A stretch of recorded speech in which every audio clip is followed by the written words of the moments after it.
I am super happy that you are here joining me this week. We've got a great topic on hand about really helping you build the foundations in place before you start selling. If you're new around here, let me just quickly introduce myself. My name is Christy Lawrence, and I own a business called Time to Profit. And what I do is I help business owners and salespeople. I'm going to change this light. It's kind of a little bit weird. Okay, that shadow's not going to bug me as much. So I help business owners and salespeople create consistent cash flow and profit in their business and more growth by helping them find and win more awesome clients. So essentially by utilizing sales strategies. But before we dive into today's very juicy topic around foundational elements that you want to have in place before you start selling, I want to tell you a quick funny story about my burn here. This is a great Christy cooking story. So I need to say this, I am not a great cook. I love home cooked meals. One of my life goals is to have a personal chef at some point, but I like to eat healthy too. And so I have a while back found this website called The Fresh 20, and essentially you get a meal plan every week, 20 ingredients or less, fresh ingredients, and then they give you how to prep it all for the week. I did that, loved it. Then they created a meal prep team. So now I actually live meal prep on their Facebook page twice a month. It's the most ridiculous thing because I don't know how to cook. And this is my story of how I don't know how to cook. So I'm telling you this because sometimes in business, we're going to have to do things where like, I don't know how to do this. This isn't in my wheelhouse. It's okay. You're going to do it anyways. And that's how you get better. But this is how bad of a cook I am. I was making prepackaged oatmeal and I burned myself. How does that happen? I don't even know. But it happened. So sometimes you're going to get some bumps and bruises along the way, but you want to just keep going at it, which is so true in sales because when you start to do it, even if you have these pieces in place, it's not going to go perfect every time, but you just got to keep on going. So without further ado, let's dive into today's topic on the 4 things that you need in place, the 4 foundational elements that you want before you start selling. So the reason I came up with this topic and really wanted to talk about it today is there's really 4 things I consistently hear people saying as to why they haven't started selling. So they own a business, they maybe have a handful of clients, but they have room for a few more. But instead of going out and proactively embracing sales, they're spending a lot of time and effort on marketing, or just hoping that the phone rings magically. And these are the reasons that I hear. So if you can relate to this, you are not alone. This is very common. If this was Family Feud, these would be the top 4 answers for why you're not embracing sales in your business. The first one is, I don't know who to talk to. Very, very common to hear this. The second one is, I don't know what to say. The third one is, I don't know how to start and a conversation or an engage without being annoying, right? That's a big fear we have in sales. And then the fourth one is, I don't know how to follow up without being a pest, right? We don't want to keep bugging people and being that person that's just like, calling, leave me alone already. So sales shouldn't be stalking, and we're going to talk about how you can actually follow up and how you can be persistent, but to do it in a way where you're not a pest. So those are the 4 things that I hear a lot, and I want to give you some foundational things that you can implement in your business so that these don't become obstacles to starting. So let's get right into it. So the first one, I don't know who to talk to. The way to overcome this is to develop what might be called a leads list or a prospect list. There are a lot of different ways that you can do this. If you are new to business or your business is newer and you don't have a database of leads, what you're likely going to want to do is think about what would be some ideal businesses that you'd like to work with, some ideal people that you know in your community that you'd like to serve. This is how you're going to create your initial prospect list. Here's what I want to say about this. Do not overcomplicate it. Simply think about what types of customers you can best serve, who you most want to work with, and then make a list of 20 people or companies, depending on who you serve, to start. I'm going to talk next week about why 20 and not 100 or 200 or 2,000, but for right now, just trust me and start with 20. The biggest mistake people make here is that they overthink it. They want to have that list be perfect. We're actually going to talk about that next week too. But for right now, just brainstorm your list of 20 people and then start there. So here's the thing. Here's a great way to do this. Take your phone, set a timer for 20 minutes, and either as soon as you hit 20 or when the timer goes up, stop. And putting yourself on a timer helps your brain get out of that overthinking. It's like, don't censor it. Just write down the businesses that you happen to know in your community or that you happen to know in your area of expertise that you could be of service to. You will surprise yourself with how much of this you already have inside of you, and you just need to get it out onto a piece of paper that you can work with on a consistent basis, okay? So that is the trick there. If you're wondering, I'm gonna start over.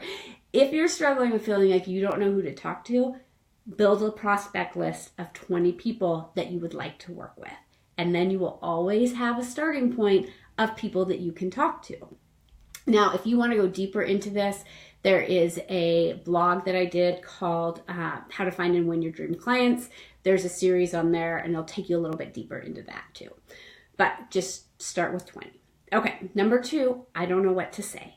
Okay, totally common. We're ready, we're excited, we're like, okay, I'm going to be proactive about my business. I'm ready to go. It's 2020. I'm going to double my list of clients. This is the year I'm going to have a waiting list. And then we go to send the email or we go to pick up the phone and it's like, oh, but I don't know what to say. I got to figure out what I'm going to say, right? And then we spend all this time researching and we feel like we've been really productive, but we haven't actually made any proactive outreaches. So here's what you can do to prevent that. You can create some scripts. Now, I'm going to tell you this. When I was doing sales for other people, I hated scripts. They felt forced. They felt like me being fake. But you know what's awesome about scripts? I don't have to worry about what to say. I already know that I have something to say. I have a script right now that I'm not reading directly, that I'm not saying word for word, but it gives me something to go back to. The powerful thing about this in sales that people often miss is that when you're busy and under stress, first of all, your brain is going to forget things. That's totally normal. And so when you have it written down, it helps you remember the things that are important. But more important than that, it allows you to be more present. You can hear more because you're not having to think about what to say because you've decided in advance. So this is true whether you are going to be sending out emails, whether you're going to be going and seeing people in person, whether you're going to be making phone calls. Draft the scripts for all of the scenarios. What if it's going to a networking event? How do you want to introduce yourself, right? So these are all things that can be very helpful for you. Create scripts. Now, again, very similar to what I said before about creating a prospect list. Keep it simple. Less is best. Think about how can you help the people that you want to serve. This is the other thing. You're not trying to sell anything in your initial conversation. And where people make a big mistake here is on the scripts, they put down everything they could talk about. What you're trying to do is give them enough information that they can start to discern, is this something that I can get value from? And if the answer is yes, what's the next step?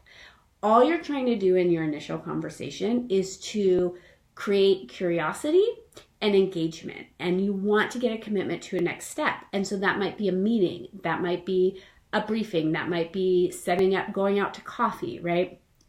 That's what we want to do in that script.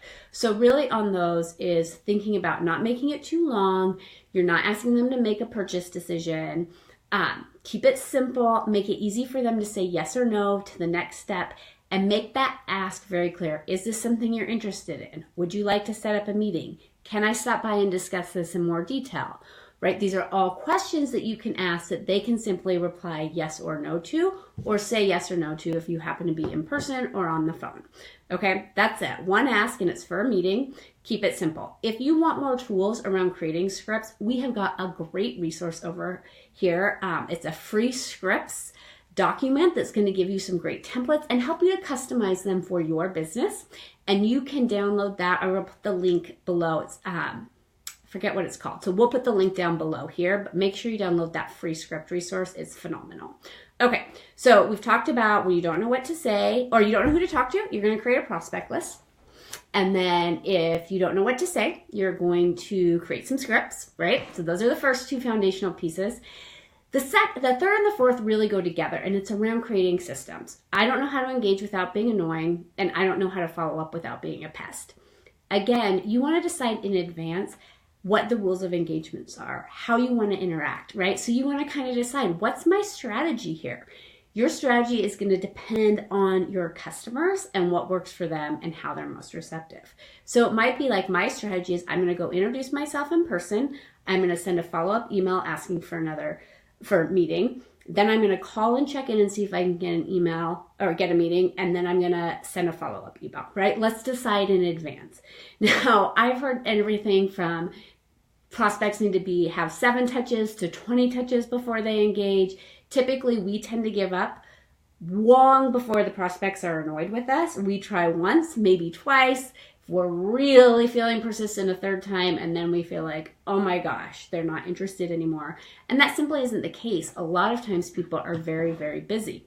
So what I want to say about my biggest tip on how to engage without being annoying, and the foundational thing is, and this ties back into your script too, is be transparent. What's really annoying is when people have to figure out why you're there trying to talk to them and what you want, instead of just being direct and clear and concise, right? So if you ask a simple question, it's not annoying, it's helpful. What makes things feel salesy or annoying is when you try to hide that you're asking for something. It makes it feel incongruent. So really what I want you to do in terms of putting in place here is think about, how can you say what you're asking for very quickly and very clearly with confidence? Because that confidence of owning what you're asking for is going to make that engagement feel very, very simple, as opposed to trying to like hide it and make it all soft, and then that feels annoying. It's like, what are you trying to talk to me about? I don't know. And think about questions like, do you want help with your social media? Oh, you just moved to the area? Are you looking to buy a home? Do you want to meet for coffee? Do you want to learn more, right? Less is best. We talked about with the script, and make it easy for them to say yes or no, but hopefully yes, but make it easy either way. Okay, so we already talked a little bit about this system. So you're going to have a system and a script for your initial engagement, and then you also want to have a system and scripts for your follow-up. Now, a lot of times, right, what people are saying is, I don't want to be annoying, I don't want to be a pest. It's okay to be a pest. I'm going to be super honest with you. It's totally okay. That's part of the deal. People are busy. They have good intentions, but they don't follow through on those intentions because life happens and they have other things on their plate. Your job as a business owner when you are doing sales is to make life easier for your prospects, to help them make decisions quickly and clearly, to help them take things off their to-do list. And sometimes you have to be a pest in order to do that. But if you're truly being of service and you're truly being clear and you're truly making it easier for them to say yes as well as no, they will be appreciative of it. And you always want to give them the option of saying, hey, this isn't a good time, and really putting out some caveats. So some ways that you can do this are so that you can follow up with persistence, but in a respectful, helpful, and non-aggressive way, are things like asking thought-provoking questions, things like asking questions that help them discern their interests, right? Things like making it easy to say no. But the reality is none of these strategies matter if you don't reach out. So it's better to be a pest than it is to not be persistent. That's what I really want you to take away from this. And then have the system decide in advance how you want to engage. So then if you get in your head about it and you're like, oh my gosh, I'm worried about it, you can say, oh, I haven't followed through yet with the things I said I was going to do for the people on my prospect list. So I haven't really given the system a chance to work. If you make those decisions in advance, getting started and having success will be much, much easier. I'm going to be sharing a lot more about how to put these foundational pieces in place, and also giving people an opportunity to get feedback on their customized versions of their scripts, of their prospect lists, of their systems, in what I'm going to call Double Down Club, and that is going to open up in March, specifically for business owners who want to create consistent revenue and double the number of clients in 2020. That's why we're calling it Double Down, and ultimately end the year with a wait list for clients. And they want to be able to do this for their business without having to hire an expensive consultant or a private coach. So if that's something that sounds interesting to you, put your name on the wait list. We haven't opened it up yet. We're going to put the link for the wait list down below. Get on the wait list for that, and you'll be hearing more about that as well. But in the meantime, what I want you to do is I want you to utilize those free resources I've already talked about. We've got a great blog around finding and winning your dream clients. We have your free sales script resource where you can download some sales scripts so that you don't have to start from scratch, right? So those are great tools. I want you to really use those. And then I want you to share with me, what about you? Where do you get stuck? Is it one of these 4 things, or is it something else? What do you feel like you need to put in place before you can really start selling with confidence? Let me know. And I will see you next week. And in the meantime, remember, believe in you.